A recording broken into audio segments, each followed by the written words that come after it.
Şəmpili yanmış qaranlığın nuru. Günahkar mən, cümlə cahan duru.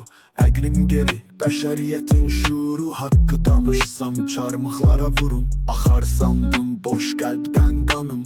Boş olmasa uğruna al canım. Necə oldu dərdə dərman zaman.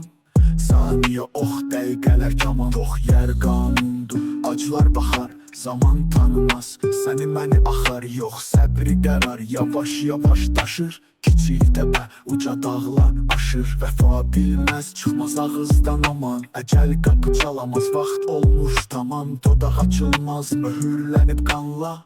Bir-birini öldürür insanlar. Mələk, məlum şeytan deməz. İnsanlıq bilməyən haqq loğma yeməz.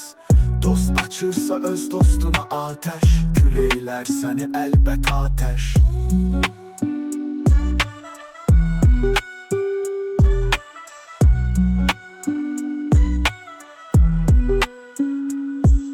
Kiçik böyüdən artıq gedər qabaq. İnsan ikən buraxan şey tamaq.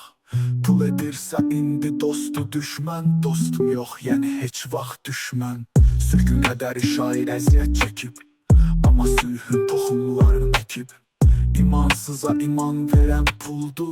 Şeytana yox, öz nəfsinə quldu. Ey nəfəs, haqq gülə yol əs.